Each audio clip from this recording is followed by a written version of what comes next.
My commander hit on my wife while I was deployed, but he didn't know I was backing up all messages. The look on the colonel's face when I returned was priceless. My name is Mark Reynolds, 38 years old, intelligence specialist serving in the Special Forces. I had a 12-year marriage and thought everything with my wife Emily was going well until I saw those messages. Like before every mission, Emily hugged me goodbye at the airport. "Take care," she said, her eyes dry as if seeing off a coworker rather than a husband heading to war. I should have sensed something was wrong, but maybe I didn't want to see it. Maybe I was just focused on my mission. I was assigned to a 4-month operation near the Syrian border, in that desolate place where desert sand meets the sky. At night in my tent, listening to the wind mixing with gunfire, I would think about my home and Emily. Thousands of miles from home on a cross-border operation, I tried to stay in communication as much as possible. These types of missions were routine in our marriage.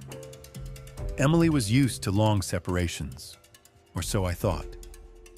With an instinct to protect everything I left behind, I carried my wedding ring on a chain around my neck. I always said jewelry was dangerous during operations, but the real reason was deeper. This metal band connected the two parts of my life, my duty to my country and my loyalty to my home. My commander, Colonel Richard Harris, 45, was a dedicated soldier I respected, with his posture and uniform earning everyone's respect. He was our team leader, and I trusted him so much that I had welcomed him into my home, introduced him to my wife, even invited him to our daughter's birthday party. We also met as families outside military ceremonies. We had picnics together and even went camping with our children during last year's holiday. Richard's wife Sarah was a teacher and got along well with Emily. At least that's how it seemed. Looking back now, I wonder how I missed those glances, exchanges of smiles during dinner. Maybe we see what we want to see in life. Blindness is sometimes a choice. On the 8th day of our mission, we set up at the operation headquarters. A special secure area was established for my electronic intelligence equipment. This would be my workspace. Every day, I analyzed data collected from across the border, monitored terrorist organizations' communications, and extracted critical information. During the second month of the operation, I was performing one of my daily security checks in the dim light of my tent. The blue light from the screen illuminating my tired face, my fingers moving quickly across the keyboard. As a military intelligence specialist, monitoring phone communications and setting up encryption systems was my expertise. Before going on mission, as I always did, I had taken some security measures in my own home. These measures weren't just a professional habit. They were actually the result of a painful incident in my past. 5 years ago, a hacker group had infiltrated our unit and obtained personal information of some personnel. After that incident, I started protecting not just military systems, but my own home like a fortress. I had installed remote access software on Emily's phone, classified military technology that recorded every message her fingers left a trace on the screen. My purpose wasn't to control her, but to protect against cyber attacks. Or that's what I told myself. Maybe my subconscious was telling me something. Maybe I had always suspected, but couldn't admit it to myself. It was a dark night in the desert under an endless sky filled with stars. I had just returned from guard duty when I saw the first message during the system's automatic backup. It was from Commander Richard to Emily. The time the message was sent was midnight in Turkey. "You were amazing last night. I didn't think we could make such good use of Mark's absence. Let's meet at our place again tomorrow night. Sarah will be at her mother's." I stared at the screen. My fingers froze on the keyboard. My face turned pale under the blue light reflecting from the computer screen. It felt like someone was choking me. I couldn't breathe. I had never been afraid on the battlefield, even walking through areas with improvised explosive devices. My hands had never trembled like this, but now my heart was pounding as if it would break through my ribcage. Helicopter sounds were coming from outside. Another operation team was returning from a mission, but inside my tent, I was frozen in the middle of a completely different battle. The strange thing was, I felt emptiness more than anger, as if I had been hollowed out. For the first time in my life, my hands trembled while gripping my weapon. With trembling hands, I scanned through the entire message history. Their relationship had started just 2 weeks after I left for my mission. Every detail was there. Meeting times, nights spent in my own bed, even conversations about me. The messages became increasingly bold, as if they were so sure they wouldn't get caught. There were photos they had taken together in my home, using my wine glasses, making cute jokes. There were sentences starting with, "If Mark knew," and each one was like a knife stabbed in my heart. Even worse, they were making future plans. "Richard, don't let Mark suspect anything. When his mission ends, I might be able to arrange his transfer to another city. Emily, sometimes I'm scared. What if he finds out? I feel like I see something in his eyes sometimes during our video calls. Richard, he can't figure it out. He's focused on his mission right now. And what can he do from the Syrian border? Technically, you're still married, but we've been together for almost 2 months now. You can think about a life without him." A man with sunken cheeks was looking at me from the computer screen, a face I couldn't recognize in the mirror. My eyes were darkened from sleepless nights, but the fire inside me hadn't gone out. My first reaction was to grab the phone, call both of them, yell, explode.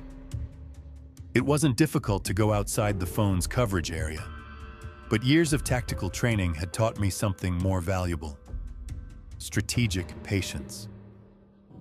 I gently closed the computer, my hands still trembling.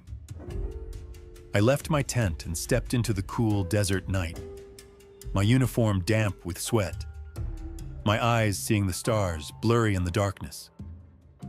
Maybe it was because of tears, but I promised myself I wouldn't cry. The stars were bright, my thoughts darker. My fellow soldier Tom noticed me as he passed by. "Is there a problem, Mark?" he asked, his eyes scanning my face. He was an experienced sergeant and skilled at reading expressions on people's faces. "No," I lied. My lips were dry as if I hadn't drunk water for days.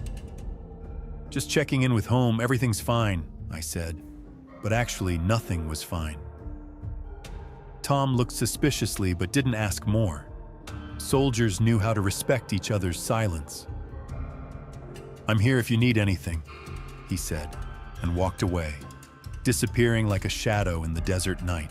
For the next 2 days, I didn't sleep. I wandered like a ghost inside my tent, while forming a plan in my mind, without neglecting my duties. I was almost on autopilot. As hours passed, my anger gave way to cold determination.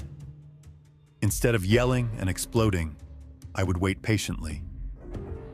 I continued monitoring the messages, recording every word, every appointment, every lie. Every meeting they had, every laugh, every plan was being recorded in my system. But I discovered something else. Richard was using my home network to access classified documents he shouldn't see. He was downloading some files to his computer. These were classified documents. He was using my Wi-Fi, my router that I had personally secured and monitored. Every digital footprint, every click, every password entry was recorded in my system. Every unauthorized access, every military protocol violation stood before me in all detail. After examining the files, I realized that Richard wasn't just betraying me, but his country as well. Some of these documents were related to the locations of terrorist groups, details of our operations. It seemed like he was leaking some information to the outside. To whom and why, I didn't know yet. But I would track it. This was no longer just about betrayal with my wife. It was a matter of national security, with state secrets being endangered. And I was no longer just a cheated husband, but a soldier trying to do his duty. For the remaining 2 months of the mission, my lips were sealed. I didn't say anything. I fulfilled my operation duties every day, even earned Richard's appreciation.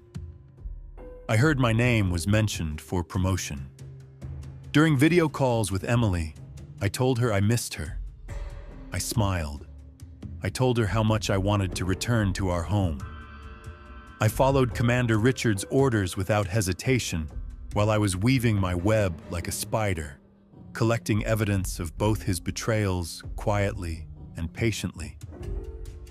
Meanwhile, I was deeply examining Richard's communications. Where was he leaking operation information? In my tent, instead of sleeping at night. I was breaking codes, following digital traces. Finally, I managed to put some pieces together. Richard was regularly sending encrypted messages to a specific email address. There was also a kind of money transfer involved. I saw offshore accounts and cryptocurrency movements. I said to myself, so that's what this is about. While he was cheating on me with my wife, he was also committing treason, and I would document both betrayals. Richard continued to come to my home, using my house key, entering and exiting easily. Emily continued to welcome him, and my security system placed in every corner continued to record every whisper, every touch, every secret. I watched how many nights they slept in our bed, how many times I heard them making future plans together, but I kept my patience. In the last week of the operation, I had collected all the evidence. I established a secret communication with the military prosecutor's office. I sent them evidence documenting Richard's treason, but I didn't mention my personal situation. At this stage, I was only creating the treason file. I had made a separate plan for my personal reckoning. The day our unit returned, the base was decorated with colorful banners. Families were waiting excitedly for the welcoming ceremony. They would reunite with their loved ones they had been separated from for a long time.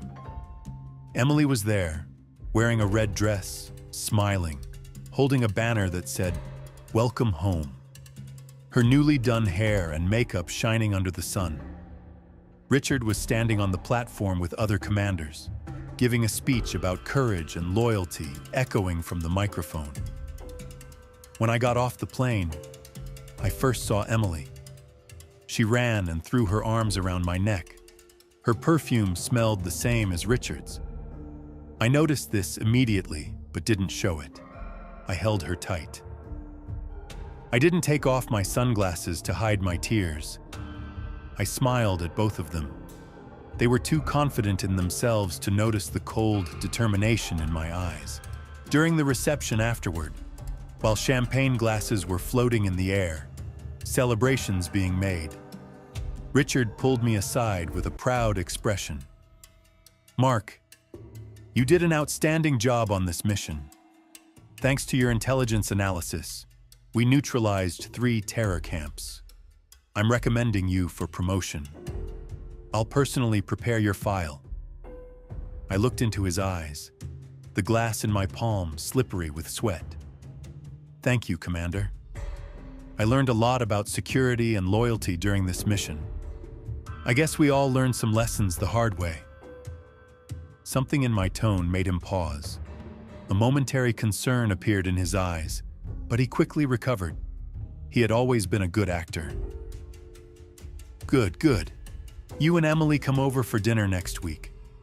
Sarah wants to see you. We haven't gotten together for a long time." Sarah was his wife of 18 years, Another victim betrayed like me.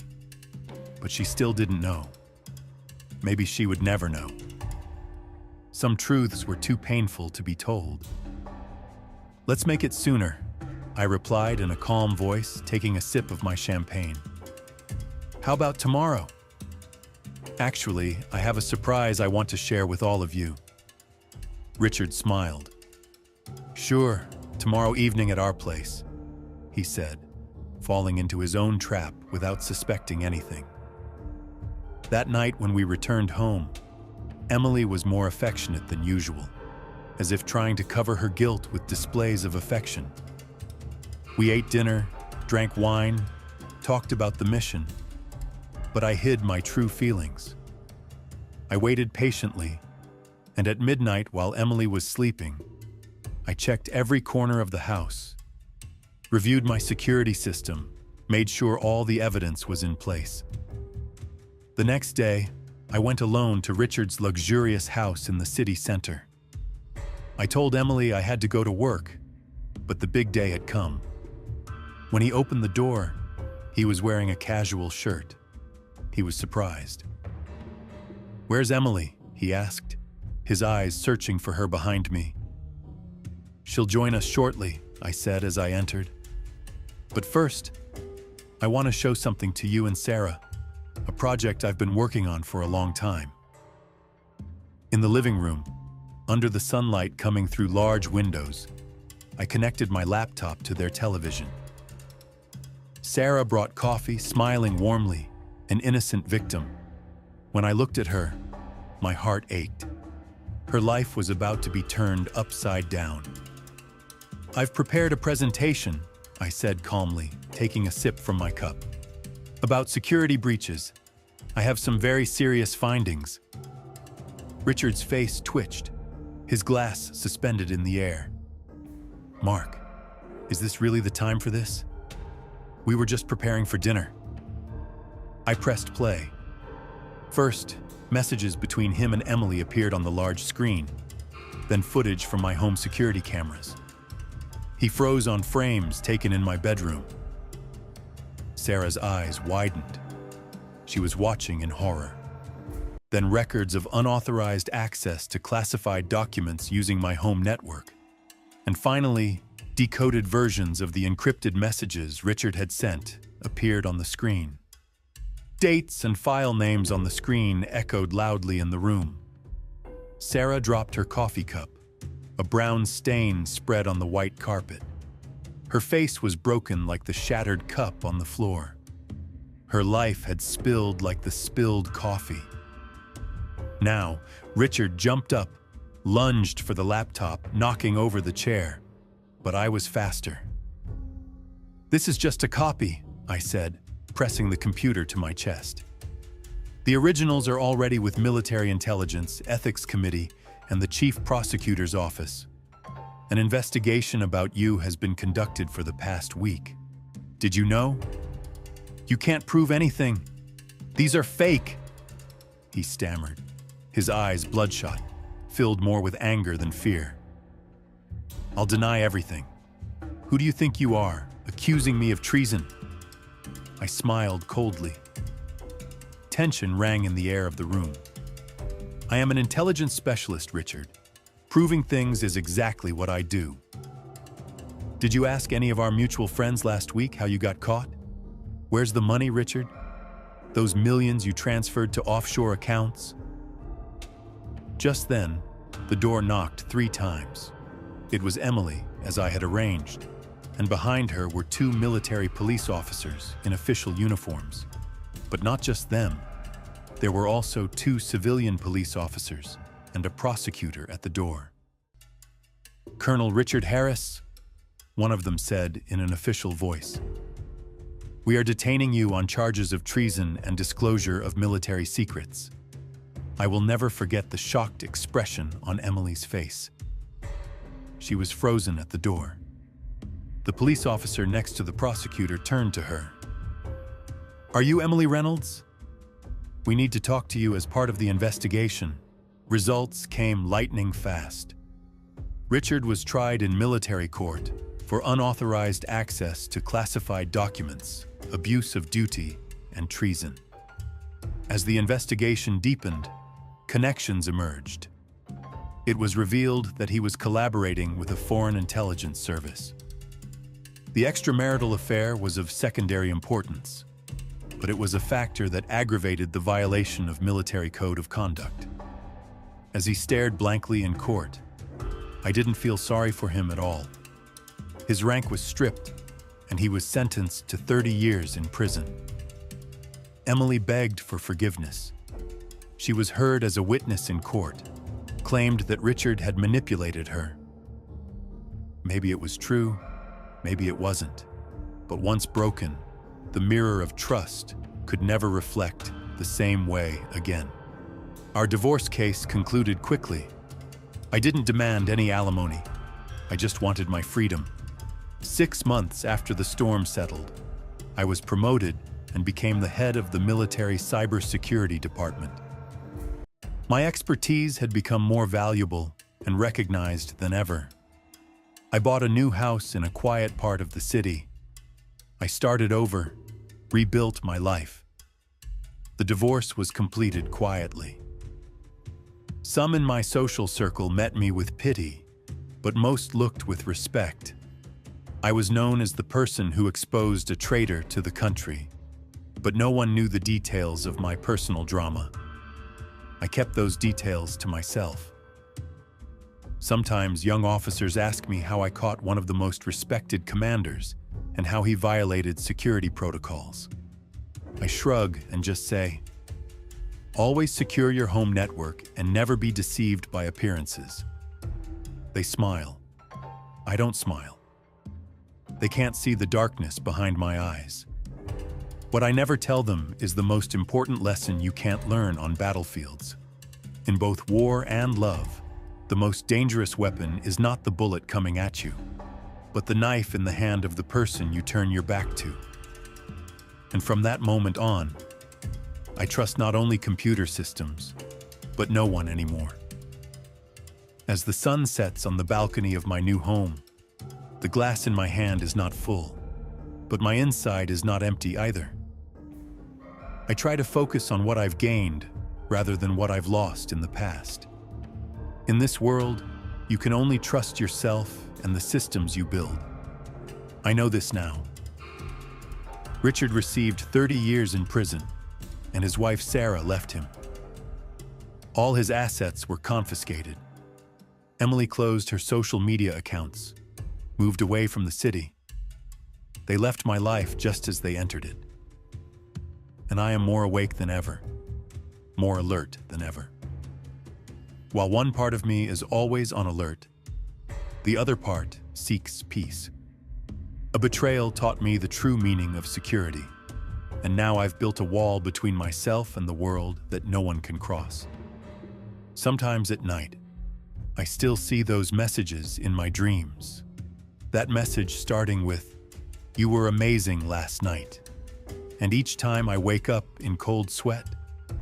But then I remember I'm safe now, because the greatest security system is not trusting others, but trusting yourself. Every morning when I look in the mirror, the face I see is not the face of the man who read those messages in the desert years ago, but the face of a man who stands on his own feet and holds control of his life. Security is not just passwords and cameras. It's knowing yourself and knowing your limits. They were the ones who betrayed, but I was the winner, because I am not just an intelligence specialist. I am a warrior who has learned the cruel lessons of life, and no one can defeat me anymore.